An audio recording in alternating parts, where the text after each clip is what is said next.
ഇന്ന് നമ്മൾ വന്നിട്ടുള്ളത് നല്ലൊരു സ്നാക്കിൻ്റെ റെസിപ്പി ആയിട്ടാണ്. ഈ സ്നാക്ക് നമുക്ക് കുട്ടികൾ വൈകുന്നേരം സ്കൂൾ വിട്ട് വരുമ്പോഴും അതുപോലെ തന്നെ ഇഫ്താറിൻ്റെ സ്നാക്കായിട്ടും അതുപോലെ തന്നെ നമുക്ക് ഗസ്റ്റൊക്കെ വീട്ടിൽ വരുമ്പോൾ പെട്ടെന്ന് ഉണ്ടാക്കി കൊടുക്കാൻ പറ്റുന്ന നല്ലൊരു റെസിപ്പിയാണ്. വീഡിയോ ഇഷ്ടപ്പെടുകയാണെങ്കിൽ ലൈക്കും കമൻറ്റും ഷെയറും അതുപോലെ തന്നെ സബ്സ്ക്രൈബും ചെയ്തേക്കാം. നമുക്ക് വേഗം തന്നെ വീഡിയോയിലിട്ട് പോകാം. നമ്മുടെ ഈ റെസിപ്പി തയ്യാറാക്കാനായിട്ട് ഞാനിവിടെ ആദ്യം തന്നെ എടുത്തിരിക്കുന്നത് അരക്കപ്പളവിൽ കടലപ്പരിപ്പാണ്.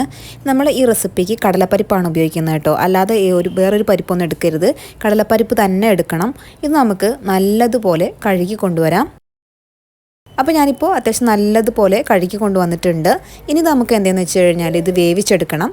അപ്പോൾ അതിന് വേണ്ടി ഞാനൊരു കുക്കറിലേക്ക് ഇട്ട് കൊടുക്കുകയാണ്. ഇനി ഇതിലേക്ക് നമുക്ക് ഇത് വേവാൻ ആവശ്യത്തിനുള്ള വെള്ളം ഒഴിച്ചു കൊടുക്കാം. അപ്പം ഞാനിപ്പോൾ ഇവിടെ ഒരു അരക്കപ്പ് മുതൽ 1 കപ്പ് അളവിൽ വെള്ളം ഒഴിച്ചു കൊടുത്തിട്ടുണ്ട്. ഇനി ഇതിലേക്ക് ഒരു നുള്ളു ഉപ്പും കൂടി ചേർത്ത് കൊടുത്തിട്ട് നമ്മളിത് നന്നായിട്ടൊന്ന് മിക്സ് ചെയ്ത് കൊടുക്കാം. എന്നിട്ട് നമുക്കിത് എന്താണെന്ന് വെച്ച് കഴിഞ്ഞാൽ കുക്കർ അടച്ചു വെച്ചിട്ട് നമുക്കൊരു വിസിലിട്ട് കൊടുത്തിട്ട് ഒരു മീഡിയം ഫ്ലെയിം, ആദ്യം ഹൈ ഫ്ലെയിമിൽ ഒരു വിസിൽ വരുത്തിക്കുക. അതിനുശേഷം മീഡിയം ടു ലോ ഫ്ലെയിമിൽ ഒരു 3-4 വിസിൽ വരുത്തിയിട്ട് പ്രഷറൊക്കെ പോയതിന് ശേഷം നല്ലതുപോലെ ഈ ഒരു പരിപ്പ് വേവിച്ചെടുക്കണം. ഇപ്പം ഈ പരിപ്പൊക്കെ അത്യാവശ്യം നല്ലതുപോലെ വെന്ത് വന്നിട്ടുണ്ട് കേട്ടോ. വെന്തതിന് ശേഷം പ്രഷറൊക്കെ പോയതിന് ശേഷം ഞാൻ എടുത്തിരിക്കുന്നതാണ്. അത് ഞാൻ നന്നായിട്ട് തണുത്തതിന് ശേഷം ഒരു മിക്സിയുടെ ജാറിലേക്ക് മാറ്റിയിട്ടുണ്ട്. ഇനി അതിലേക്ക് നമ്മൾ ചേർത്ത് കൊടുക്കുന്നത് 1 ടേബിൾ സ്പൂൺ അളവിൽ കണ്ടൻസ്ഡ് മിൽക്കാണ്. ഈ കണ്ടൻസ്ഡ് മിൽക്ക് ഓപ്ഷണലാണ്. അതില്ലാന്നുണ്ടെന്നുണ്ടെങ്കിൽ നിങ്ങൾക്ക് നമ്മുടെ പാൽപ്പൊടി ചേർക്കാം. ഇനി അതും ഇല്ലെങ്കിലും കുഴപ്പമൊന്നുമില്ല. ഇനി അതിലേക്ക് നമ്മൾ ചേർത്ത് കൊടുക്കുന്നത് 1/2 കപ്പ് അളവിൽ പാലാണ്. നമ്മുടെ സാധാ പശുവും പാലാണ് എടുത്തിരിക്കുന്നത്. ഇനി നമ്മളിതിലേക്ക് ചേർത്ത് കൊടുക്കുന്നത് മധുരത്തിന് ആവശ്യമായുള്ള പഞ്ചസാരയാണ്. ഞാനിവിടെ 1/4 കപ്പ് പഞ്ചസാര ചേർത്ത് കൊടുത്തിട്ടുണ്ട്. അതും കൂടി ചേർത്തിട്ട് നമ്മൾ എന്തെന്ന് വെച്ച് കഴിഞ്ഞാൽ ഇത് നല്ലതുപോലെ ഒന്ന് അടിച്ചെടുക്കണം.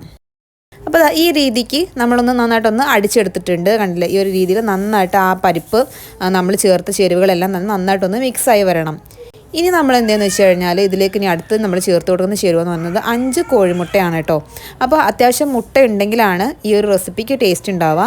ഇനി മുട്ടേൻ്റെ അളവ് കുറയ്ക്കുന്നുണ്ടെന്നുണ്ടെങ്കിൽ അതിനനുസരിച്ച് പരിപ്പിൻ്റെ അളവും കുറയ്ക്കാൻ മറക്കരുത് കേട്ടോ. ഇതിലേക്ക് 5 മുട്ട എടുത്തിട്ടുണ്ട്. ഇനി ഇതിലേക്ക് നമ്മൾ ചേർത്ത് കൊടുക്കുന്നത് ഏലക്കയാണ്. ഞാനിവിടെ 4 ചെറിയ ഏലക്കയാണ് എടുത്തിരിക്കുന്നത്.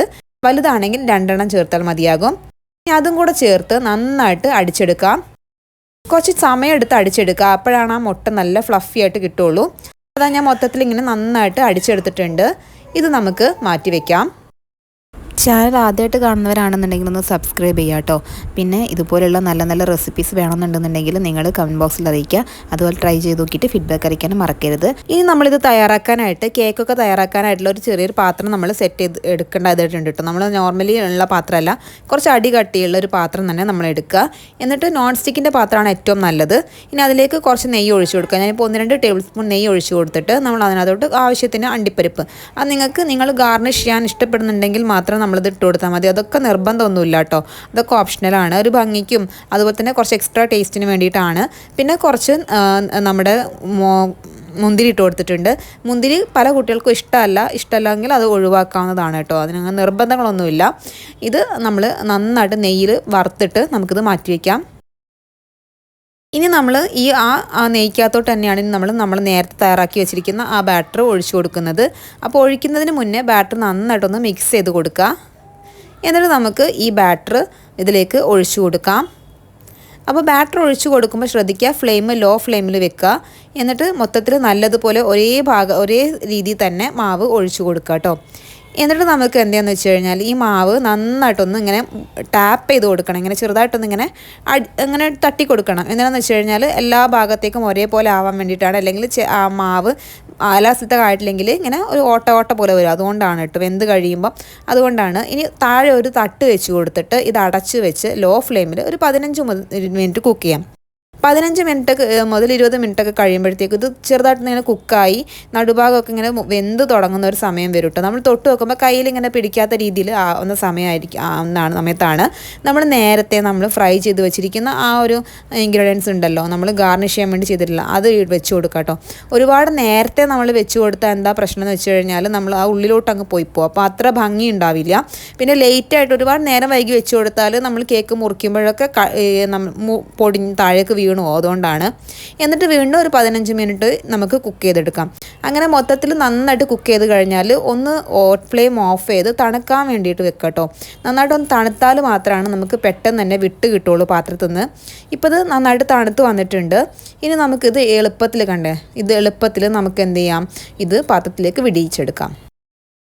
അപ്പോൾ ഇതാ കണ്ടില്ലേ, നമ്മുടെ നല്ല അടിപൊളി നല്ല സോഫ്റ്റ് ആയിട്ടുള്ള നല്ലൊരു ടേസ്റ്റി ആയിട്ടുള്ള റെസിപ്പിയാണ് കേട്ടോ ഇത്. അപ്പോൾ ഇത് ഉണ്ടാക്കാൻ ഒരു 15 മുതൽ 20 മിനിറ്റ് മാക്സിമം അരമണിക്കൂർ, അതുകൊണ്ട് തന്നെ നമുക്ക് വേഗം തയ്യാറാക്കി എടുക്കാൻ പറ്റും. നല്ല സോഫ്റ്റ് ആയിട്ടുള്ള നല്ല ടേസ്റ്റി ആയിട്ടുള്ള റെസിപ്പിയാണ് കേട്ടോ ഇത്. നമ്മുടെ പരിപ്പ് കേക്കാണ് കേട്ടോ. നമ്മുടെ ഇഫ്താർ സ്പെഷ്യലായിട്ട് മെയിനായിട്ട് നമ്മൾ ഉണ്ടാക്കുന്ന ഒരു ഐറ്റമാണ്. നമ്മൾ തരിപ്പോളയൊക്കെ പോലെ നമ്മൾ ഉണ്ടാക്കുന്ന ഒരു റെസിപ്പിയാണ് കേട്ടോ ഇത്. അപ്പോൾ ഈ വീഡിയോ നിങ്ങൾക്ക് ഇഷ്ടപ്പെട്ടിട്ടുണ്ടെന്നുണ്ടെങ്കിൽ തീർച്ചയായിട്ടും ലൈക്ക് ചെയ്യാനും കമൻറ്റ് ചെയ്യാനും ഷെയർ ചെയ്യാനും സബ്സ്ക്രൈബ് ചെയ്യാനൊന്നും മറക്കരുത്. ഇതുപോലെയുള്ള കുറേ ഇഫ്താർ സ്നാക്ക് റെസിപ്പീസും കുട്ടികളുടെ സ്നാക്കൊക്കെ ഞാൻ ചെയ്തിട്ടുണ്ട്. വീഡിയോ കാണാത്തവരുണ്ടെങ്കിൽ കണ്ടു നോക്കുക. ലിങ്കൊക്കെ ഞാൻ ഐക്കാർഡിലും ഡിസ്ക്രിപ്ഷനിലും എൻഡ് സ്ക്രീനിലൊക്കെ കൊടുക്കാം. സബ്സ്ക്രൈബ് ചെയ്യാത്തവർ സബ്സ്ക്രൈബ് ചെയ്യാനും മറക്കരുത്. അപ്പോൾ ഈ വീഡിയോൻ്റെ ലാസ്റ്റായിട്ട് ഞാൻ റീക്യാപ്പ് കൊടുക്കുന്നുണ്ട് കേട്ടോ. ഞാൻ എല്ലാ വീഡിയോക്കും റീക്യാപ്പ് ചെയ്യുന്നുണ്ട്, നിങ്ങൾക്ക് ക്വിക്കായിട്ട് റെസിപ്പി കണ്ടു നോക്കാൻ വേണ്ടിയിട്ടാണ്. അപ്പോൾ നിങ്ങൾക്ക് വീണ്ടും നിങ്ങൾക്ക് ഈസി ആയിട്ട് തന്നെ ഈ റെസിപ്പി കണ്ടു നോക്കാൻ പറ്റും. അപ്പോൾ നിങ്ങൾ ഈ റീക്യാപ്പ് ഒന്ന് കണ്ടു നോക്കാം കേട്ടോ. അപ്പം വീണ്ടും പറയുകയാണ്, സബ്സ്ക്രൈബ് ചെയ്യാനും മറക്കരുത്. ഏറെ കമൻസുകൾ നിങ്ങൾ കമൻറ്റ് ബോക്സിൽ അറിയിക്കാനും മറക്കരുത് കേട്ടോ. ഇനി നിങ്ങൾക്ക് ഏതൊക്കെ റെസിപ്പീസാണ് വേണ്ടതെന്ന് പറയുകയാണെങ്കിൽ അതും ഞാൻ തീർച്ചയായിട്ടും നിങ്ങൾക്ക് വേണ്ടി ട്രൈ ചെയ്ത് പറഞ്ഞു തരുന്നതാണ്. അപ്പോൾ നമുക്ക് മറ്റൊരു നല്ല വീഡിയോ ആയിട്ട് കാണാം. അതുവരേക്കും tata bye. Thank you for watching.